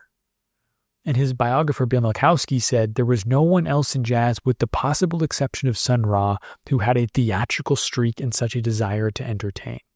As Jaco once confided to me with a knowing wink, this ain't nothing but a show. It's just show business. That's all. The greats have this understanding that there is an audience that consumes their work, and they're doing this thing for other people to consume. And you may have even just like recoiled at that a little bit, because a lot of people, there's this debate of like, do you make art for yourself or do you make art for the audience? And truthfully, like the answer falls somewhere in the middle, where it has to start with you and it ends with the audience. And I'm going to elaborate on that in a second. But Jaco was talking about this. He said, for me, playing in front of an audience, it just necessitates having to play in front of an audience. In other words, if you're playing to a lot of people and they're into it, then you play for them. I always play for people. If I'm playing for 5 people, I direct the music right at them. The different countries I've been playing on this tour, I play different in every country because that's just the way I like to play. The audience was directly influencing the art that Jaco was making, because the way he presented it to that audience was the way he wanted to present it best for that audience, so that they would be most receptive to it. Right? Like when the audience is into it, he's going to play it in a way, versus if the audience is a little bit more subdued. And really, when I say here that the art starts with you but ends with the audience, whatever you're making, you have to make because that is what you want to make. That is what you want to put out into the world. But if you're putting it out into the world, you're going to do so with the expectation that people are going to consume it. So in the process of creating it, you're going to have to make certain decisions to present this thing in a way that people are actually receptive to. And the argument here, of course, with Jaco is that performing versus like a recording of his album, of his music versus a performance is a little bit different, and the recording is more the art. But I don't even necessarily think I agree with that. But at the end of the day, the audience is going to consume your work more than you are, right? Like if you're making it for yourself, which one, I think if you're making it for yourself and releasing it into the world, that's just a cover in the event that nobody consumes your work. It doesn't matter because it was just for me. But if you put your art into the world, the audience as a collective entity is going to consume that thing more than you ever possibly could. My interviews have been viewed for over 1 million hours. I'm not going to listen to my interviews for 1 million hours. I'm making this for people to consume. And so you have to think of those people when making your art. It starts with you, but it ends with the audience. And I think that the tricky part is figuring out where in the process you want to let the audience in. I think it comes closer to the end. My personal opinion is you make it in the way in which you want to, and then you kind of test it and get feedback from people and figure out how to then take this thing that you wanted to make and make subtle tweaks to make it land more with the audience. But Jaco was on this. He said, Jaco was once asked if he had a favorite track on his album. And he goes, I really don't have any favorites musically. The only favorite I have is the one that somebody else has. If they like it, you got it. That's the stuff. It ain't for me. I don't play to make a record for myself. Sit around and listen to it. That's a joke. It's for the people to play it. I like that idea too of like, I don't need to make a record for myself to sit around and listen to it. Like I don't think that's why people make things, or why people release things into the world. just for themselves. Again, you're doing so with the expectation that people are going to consume it. I even want to sidebar on this for a second, because I Googled the definition of art to try and make this point. And this is from the Oxford Dictionary. When you Google and then Google gives you the definition, that's the Oxford Dictionary. And so the definition of art is the expression or application of human creative skill and imagination. And I was like, okay, what does expression mean? And then really it's like to express. The definition of express or expression is the process of making known one's thoughts or feelings. Therefore, art is the process of expressing your thoughts and feelings to make them known to other people. And if the goal is to make them known to other people, then you have to make sure that those people see it, hear it, watch it, read it. Becomes known to them. Because if you're trying to express something to people and they never hear it, you're not expressing it to anyone. You're not making your thoughts and feelings known. And the purpose of art is to do that, to communicate this emotion. I always come back to John Cawley, the screenwriter, telling me to do art well is to communicate emotion with intentionality. And if no one hears it, are you communicating it? I don't think so. And that's what Jaco said too. There's like so much more involved in music than just playing the notes, right? Because I think what it comes down to is technical mastery versus emotional mastery. Jaco said there's so much more involved than just playing the notes. I mean, a chimpanzee could learn to do what I do physically, but it goes way beyond that. When you play life. And my family is the main influence on my life. They're the main influence on my music. So what he's talking about here, where you could teach a chimpanzee to do what I do physically, that's like the technical component. And I think he's making a point here. I don't think you could teach a chimpanzee to play the bass the same way Jaco does. But what he's saying here is that like the technical component is only half the battle. The technical component is what allows you to communicate the emotion. It is giving you a tool belt, a set of tools that you can use to create the sounds that somehow communicates your feeling to the people who listen to it. And so you need both of these things. You can't just play the music. You have to have something else there. And in the foreword to his documentary, the drummer Bob Moses said this about Jaco, and this relates to this point. I think of Jaco a lot today, especially in my teaching of music. I come across students who play well and have good taste and who have good time and know the language, but somehow it's not flying. I have a body of study devoted to students who fall into that category, and I have a name for this syndrome. I call it id lock. A lot of the problems at the emotional center, the id, is locked for these people. They know music, but they're not screaming it from their heart as Jaco did. He did not suffer from id lock at all. His id was wide open. He was fearless, and fear is really the biggest enemy of creativity. And he was fearless in this context because he was willing to put that piece of his soul into his music, to expose himself in his music to the world. That's a scary thing to do. But he did it anyway, and it created this emotional resonance, right? Like in order for someone to have that piece of your soul and make it a part of their own, you have to put your soul into it. It's not just about being able to do the thing technically. It's about the ability to be able to communicate these emotions, these universal human truths to other people. You know, it makes me think of this Joni Mitchell quote, actually, that we talked about last time out. Joni talked about this idea of the perfect pitch, the perfect time, and the perfect color. The perfect pitch being kind of how high or how low you sing, perfect time being perfectly on beat, but perfect color being the emotion you imbue into the song. This was specifically for when she was performing her music. And she said, I don't think anybody could have perfect pitch, perfect time, and perfect color of the words. I'd sacrifice the perfect time and the perfect color to color the words, but that's because I like the text. Bob Dylan does that. He never reads the same thing the same 2 days in a row. And as a result, you can almost see his state of mind in the reading. And I respect that.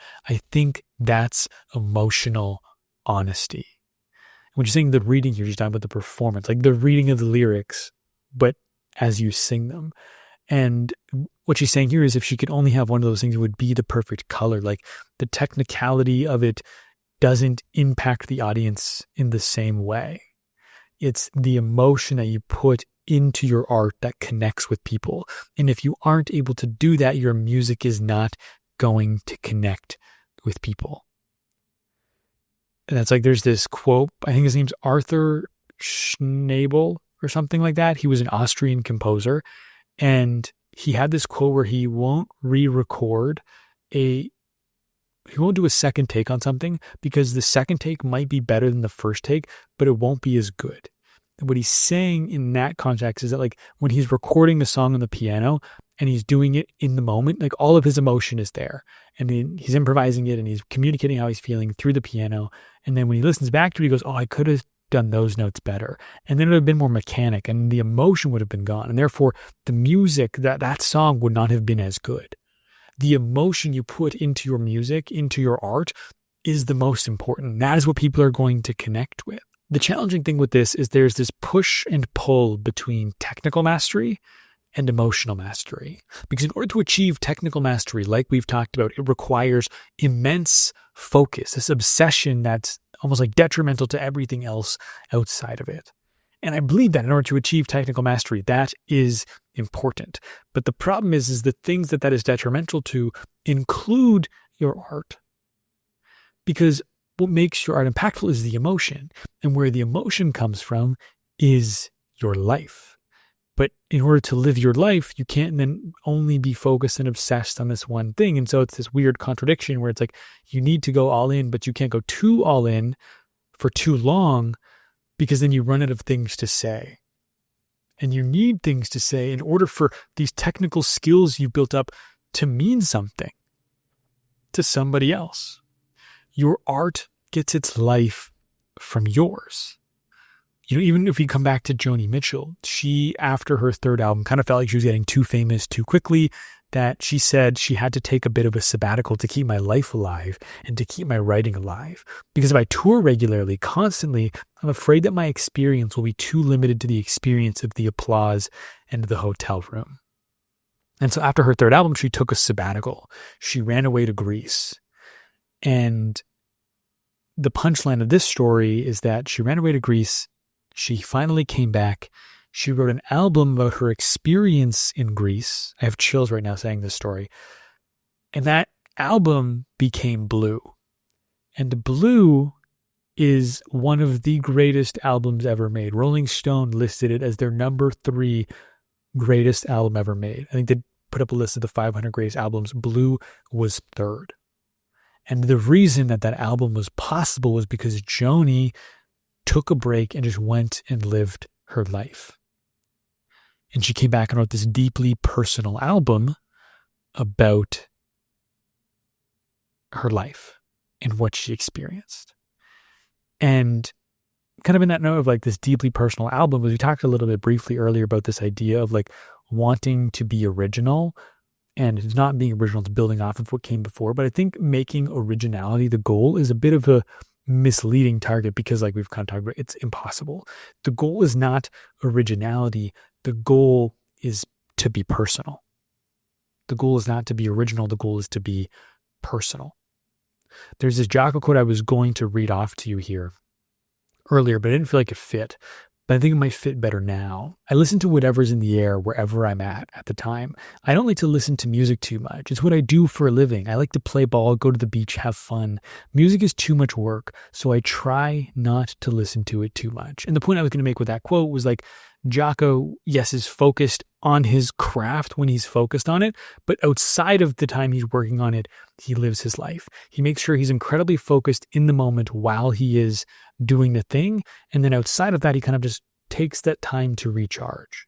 I guess the punchline there is like, if you are taking this seriously, you're going to need time and space to recharge after doing it. You can't go all in all the time because eventually you will burn out. So you're going to need these periods to recharge. And for Jaco, that was playing ball, going to the beach, having fun, spending time with his family. And what's interesting though is where he says that, like in that quote, which was again about like this necessity of of taking time off, of recharging as an artist. But he also said, I don't like to listen to music too much. And he said that, and then I read this other quote of his where he said, something happened to me when my daughter was born. I stopped listening to records, reading Downbeat magazine, things like that, because I didn't have the time anymore. That wasn't bad. That's why my sound is different. That's an interesting line because it calls back to something Keith Jarrett said, where he said, music doesn't come from music, it comes from silence.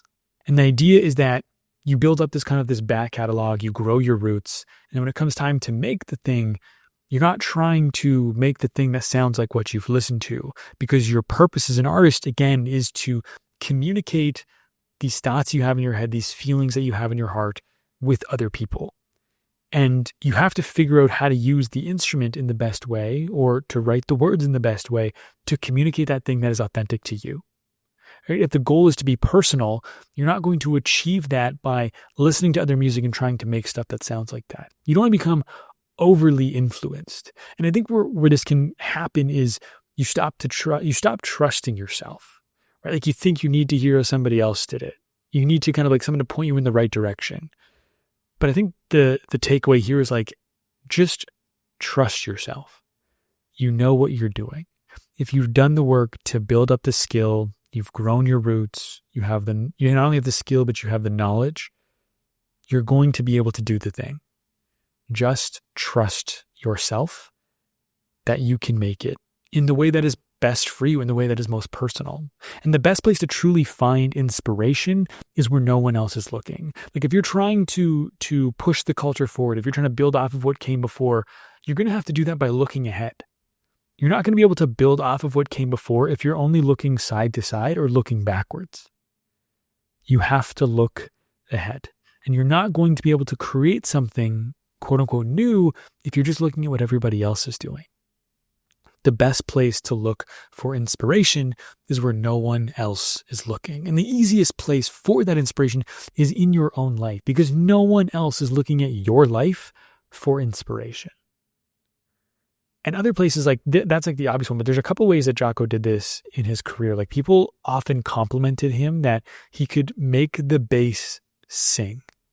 And that's no coincidence, because Jaco said, my greatest inspiration has been singers. They have the ability to get personal. When I play the bass, most people can usually tell it's me because of the kind of personal thing that I try to get in my tone.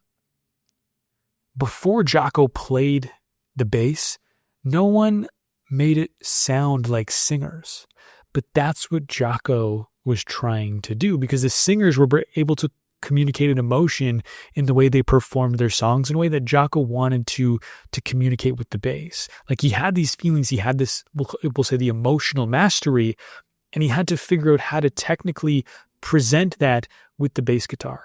And instead of looking at how other bassists have done it, he looked at how other performers did it, and he was going to take them as inspiration. It reminds me of this thing that Eric Williams said. And Eric Williams is the game director of God of War Ragnarok. And he was asked where he gets his inspiration from. And he said, everybody steals from everybody. I don't mean this in a derogatory way. I like to play quote unquote bad games, because you're always going to find something good in there. And if you borrow from that and then you take it from whatever it was into something that's good, no one will know where you got it from. But if you go to the best game in the genre and you take from it, everybody's going to know where you got it from then. And so Eric Williams looked for inspiration where no one else was looking, by looking at bad games and finding that one nugget of gold that he could take into his game. And Jaco Pastorius looked for inspiration where no one else was looking by trying to make the bass guitar sound like singers, which is something nobody else was doing at the time. And for you, you can find inspiration where no one else was looking in tons of different places. That is why on Artwell, we aren't just studying one specific type of creative mind or one specific type of artist. I want to study a broad spectrum of people to, one, identify the patterns, but to, two, find interesting ideas that you can take from one art form into your own. And that being said, that doesn't necessarily mean that there is no value in what is quote unquote popular. Because I feel like there can be this kind of weird, not posturing, but this weird air of authority when you don't go to the movie. You don't watch Marvel movies, so I'm better than the people who do. Like there can be kind of that sense, and I don't think that's right. I think part of it boils down to the idea of like, if you can articulate why you like something, that is all that matters, right? Like popular work or mainstream work is not a bad thing. As a matter of fact, like part of what the goal of the show is to inspire people to make great art and to do it well. And what is great art? Like, how do we quantify that? I don't think there is one specific definition, but what I often come back to when I think of what greatness is it is depth of impact times the people reached.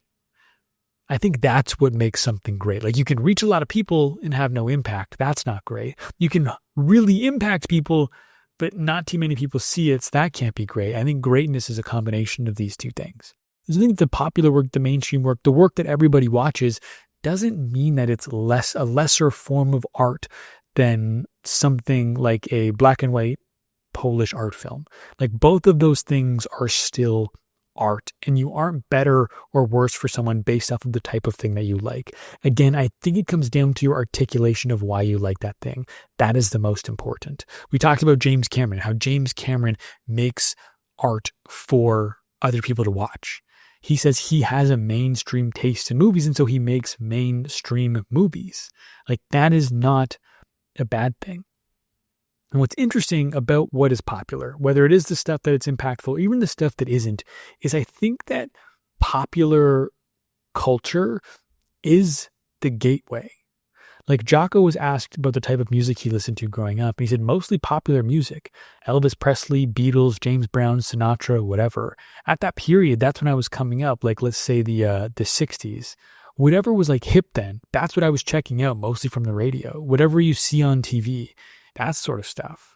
I really wasn't influenced that much by bass players. I tell you the truth, I didn't even know who the bass players were most of the time.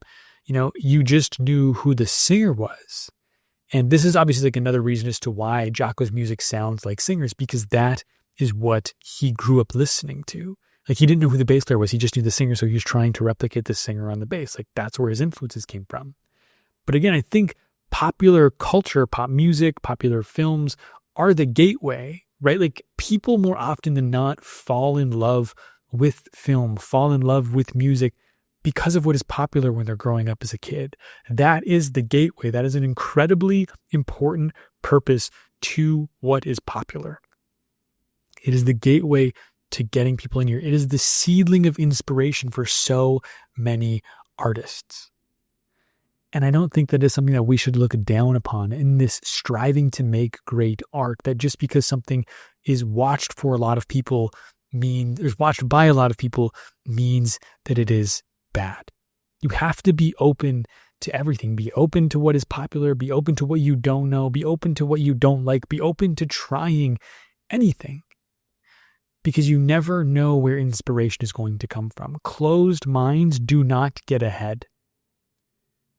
And Jaco was asked about this. Like, what is your advice to aspiring artists?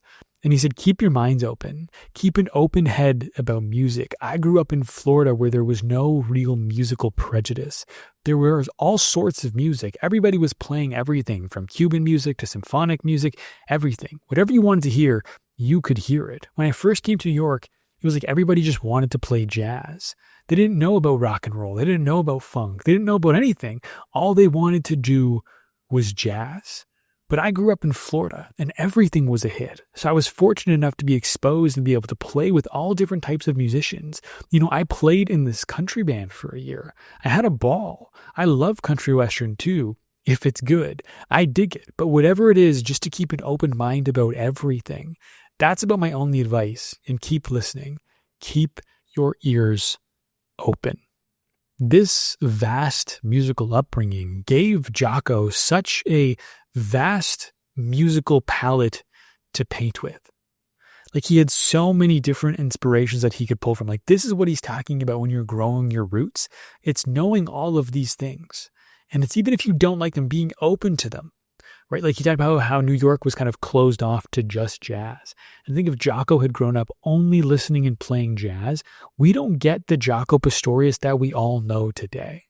You have to keep yourself open. Like Eric Williams could not have learned from bad games if he wasn't open to the idea that there was something he could learn from bad games. You can learn something from everywhere, from music you love, from music you don't, from music that everyone thinks is popular, from music that you really like. Like there is always something that you can learn if you're just open to seeing that thing. But so many of us are closed off unless it's the specific thing that we like. And as a result, we're missing out on lessons and inspiration that are there and available to us that we just ignore. But Jaco did not ignore those things. Jaco was open to anything, to any and all music, because to him, he wasn't trying to play the bass guitar. He was trying to play music because music is what was going to allow him to communicate his emotions in the most accurate way so that the audience could receive the emotions he was trying to share.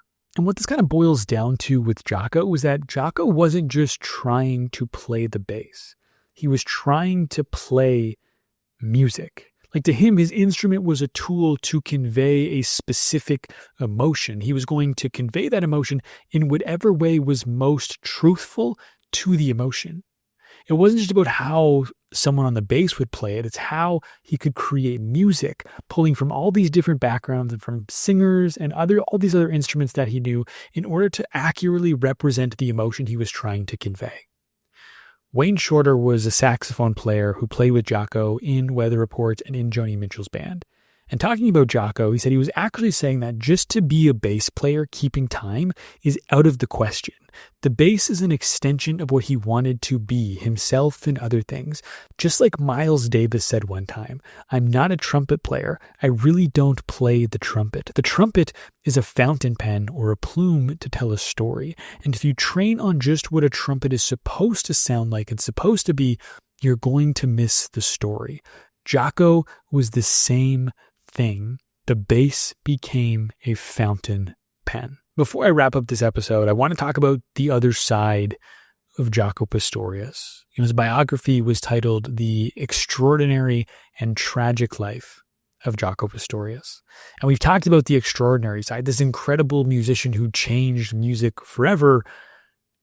But there's also this other side. And I don't want to dwell on this. I don't want to spend a lot of time here. That's one thing I noticed in a lot of like retrospective things about Jaco is like a majority of the time would be allocated to this like darker side.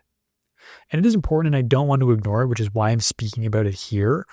But I don't want to spend like another hour talking about this.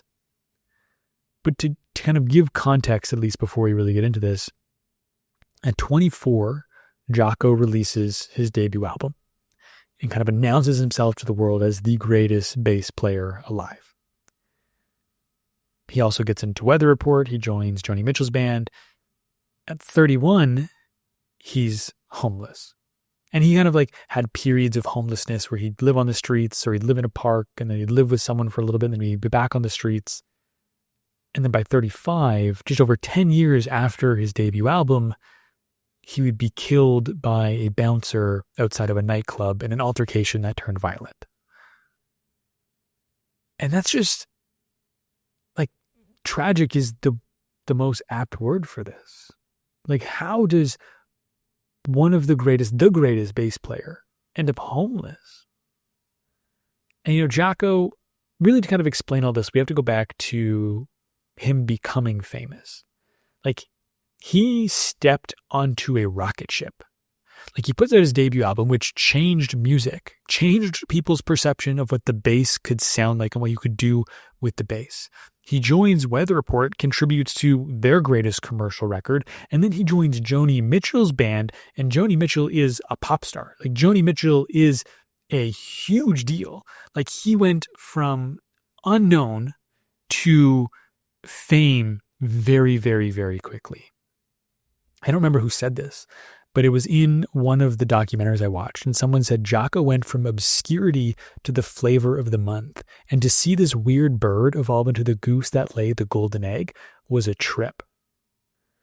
And before fame, Jaco was steady. He was a great dad. We talked about this, like he was sending money home to his kids. He was spending time with his kids. He was a great dad. He was also straight edge. Like he didn't smoke, he didn't drink, he didn't do any substances. Even when they recorded his first album, he didn't allow smoking or drinking in the studio. That could be a level of, we have to focus, we only have a certain amount of time to do this. But also, like, he was just straight edge. Like he wasn't doing any of that. And as he became more famous, he started using substances, and then he started abusing substances. And this was the 70s, so like everybody was doing cocaine, and Jaco was included in that. But it was all the time. Like there's a story where his second wife tells they're driving to a Joni Mitchell concert. They're stuck in LA traffic, I think it is. And someone recognizes Jaco in traffic, and they give him coke while they're stuck in traffic. Like Jaco is snorting coke. And ultimately, like with all these substances that he's taking, and it's just this crazy lifestyle, he kind of starts to deteriorate. His behavior starts to become worse and worse. Like he starts getting out of hand. Like he would lash out on stage. He would crank his amp. He would yell at the crowd. He would do wild things off stage. And this just kind of continued to get worse and worse and worse. And it kind of seemed like Jaco knew things were turning south, but he didn't know how to stop it. And like there are multiple people who have stories of Jaco predicting his death, an early death, at different points throughout his life. And this is also just a random thing that continues to come up with these celebrities who pass away early, is there are people with stories of them predicting their early death. One that always comes to mind with me is Freddie Prinze Sr., who died very early after, in a very similar way to Jaco, becoming very famous very, very quickly, almost overnight. And he ultimately died even younger than Jaco. But I spoke to Tom Dreesen, who's a comedian, and he said that Freddie said the same thing to him. They were in a bar once before they were famous, and Freddie went, I'm going to go out he's like, I'm going to become a star, man. And then I'm going to go fast, like James Dean. And he did. And so that's just this weird thing that also keeps coming up, this trend of these artists who die early predict the fact that they are going to die early. But it kind of felt like Jaco knew that things weren't going well. But again, like he didn't know what to do or how to stop it. And there's this quote I have here. It's a little long, but it's from the Fort Lauderdale News in 1981. So this is right around the time that things really started to go off the rails, like close to when Jaco becomes homeless for the first time. And the quote is, while Pastorius likes the kick of playing big concerts and the clout it gives him as a cult hero, particularly in South Florida, he claims that he is not making as much money as people think he is, and that the notoriety and travel is almost more trouble than it's worth. I'm playing all over the planet, he says with a sigh. In the 1977 Weather Report tour, I played 43 gigs in 46 days with 13 border crossings. Do you know what it's like to be a musician going through customs? They check everything. And you've still got to play the gig every night. Besides that, every night people want to party you to death.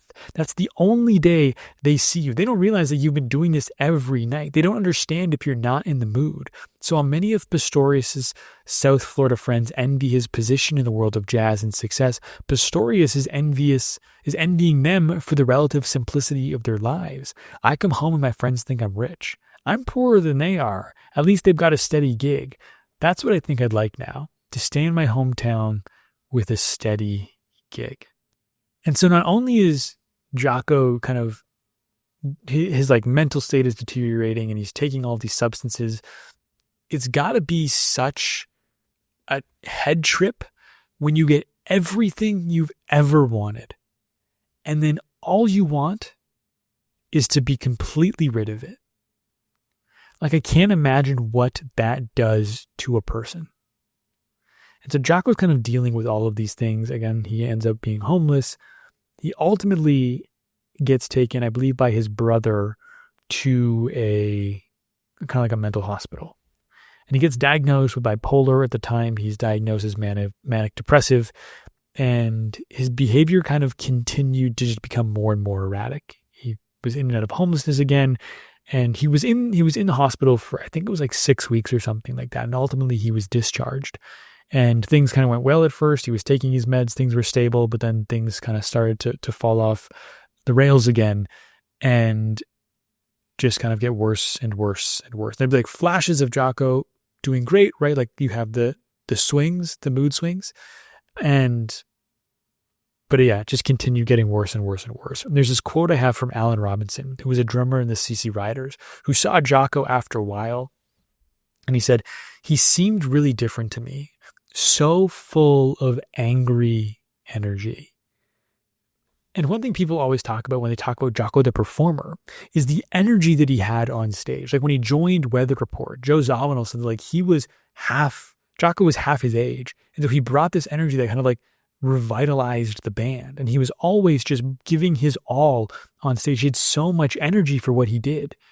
But I think that energy, once he kind of things started to deteriorate, that energy was still there, but it was being put in all of the wrong places. And it's just tragic.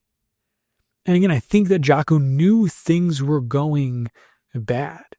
I read this quote from a 1983 interview. So he'd been homeless at this point. And it stopped me dead in my tracks. And I haven't heard anybody else talk about this. And in the quote, and I'll see if you can pick up why this quote stopped me in my tracks. It's tough being on the road. I've been divorced and I've got 4 children that I don't see too much. But I'm just another musician. I'm not the greatest. Nobody is. You just play. People in your hometown get bored with you real quick. So you got to move around. Got to poltergeist out. What stopped me in my tracks was Jaco Pastorius saying, I'm not the greatest. I opened this show by saying that Jaco knew he was the greatest before he was famous. He knew he was famous, or he knew he was the greatest before anybody else knew he was the greatest. But here in 1983, he no longer believed he was the greatest. And the caveat to this is he was the greatest. And so that line to me shows that obviously he was not himself and that he was just not in a good place. And the hard thing is he's homeless, he's struggling, but he's homeless, he's struggling, he doesn't think he's the greatest anymore, but he is still the greatest. And he's still getting attention and he's still getting interviews and he's still getting opportunities because he's Jaco Pastorius. So he's in this place where like he needs help. And people are giving it to him. People are trying to give it to him. But other people are also enabling him because it's Jaco Pastorius. And Mike Stern, who was the guitarist from Word of Mouth, said that Jaco's greatest strength, his blessing was also his curse. He says, I always thought Jaco's talent was a curse in a way, because no matter how fucked up he got on the bandstand, he could still play. The same thing happened with Bird, Charlie Parker. Their great talent enabled both of them to continue doing drugs and getting away with it because they kept getting encouragement from people around the world who told them how great they sounded. Jaco would play a great solo and he'd be sitting on top of the world again, feeling invincible with an attitude like, there's nothing wrong with me. Jaco's talent was like a double-edged sword.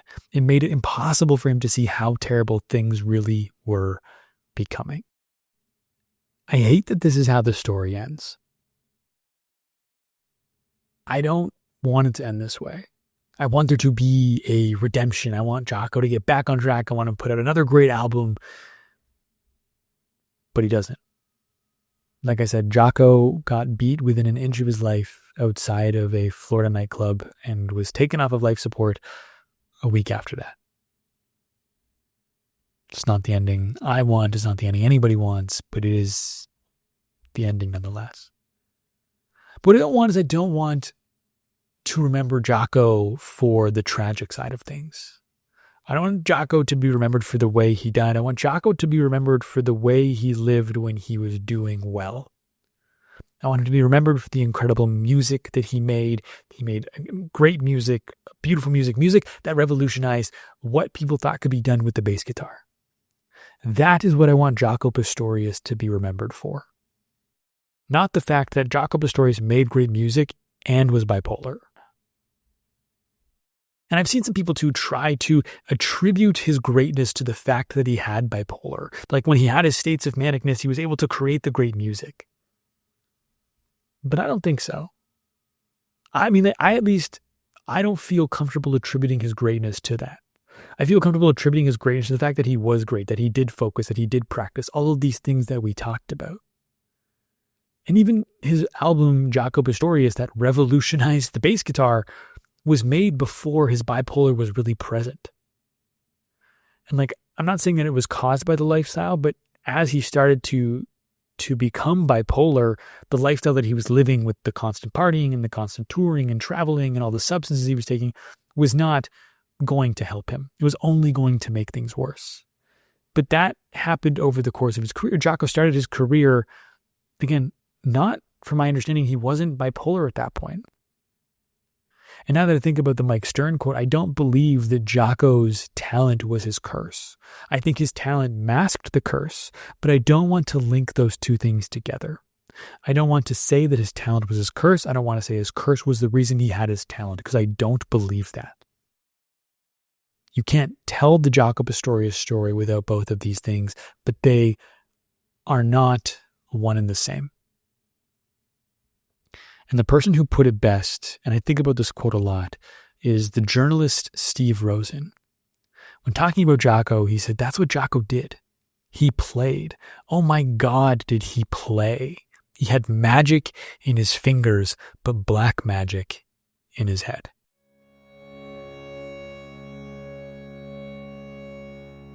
Thank you so much for listening to my episode on Jaco Pastorius. If you liked it, make sure you subscribe to the podcast. If you want to get even more out of this episode, then make sure you subscribe to the Artwell newsletter. I'm going to be sending out an email with all of the lessons that we talked about in this episode, written as these maxims, these short little one-liners to help make them memorable. And if you want to find that, it'll be linked in the show notes, where I'm also going to be linking to the biography that I read, Jaco, The Extraordinary and Tragic Life of Jaco Pastorius by Bill Milkowski. And I'll also link to the documentaries that I watched in preparation for this episode.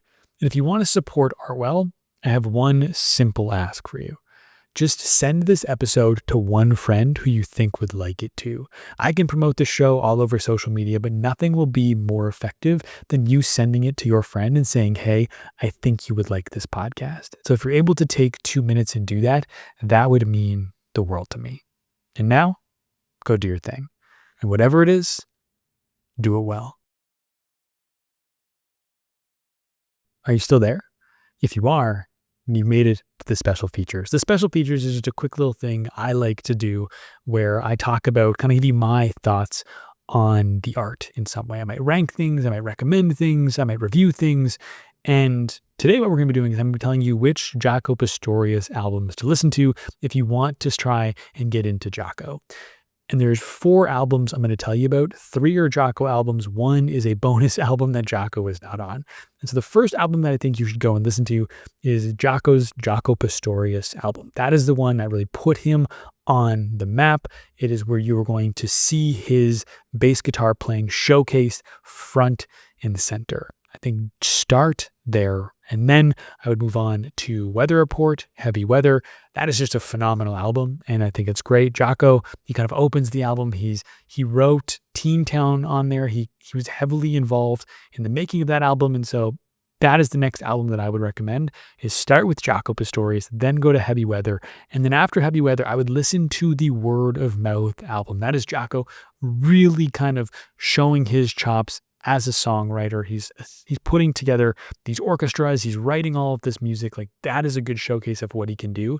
The first song on that album is chaotic intentionally. The recording of it was he had every single person record their part separately without hearing what everybody else had performed or had recorded. And so it's this chaotic piece. So listen to it if you want to. Once you make it through that, then the album gets really, really good. And the other album that I recommend you listen to is the Wayne Cochran and the CC Riders album on Spotify. It is just so good. Wayne Cochran's voice is incredible. You can tell in the recording, he's an unbelievable performer. Jaco is not on that album, but it is just a phenomenal album. It only has a couple thousand streams on Spotify, which is mind-blowing to me. And so those are the 4 albums I think you should go and listen to. 3 of them are to give you a taste on Jaco Pastorius. You get him solo, you get him with Weather Report, and you get him with his band, the Word of Mouth Band. So those are 3 Jaco albums. And then as a bonus, go and check out Wayne Cochran and the CC Riders.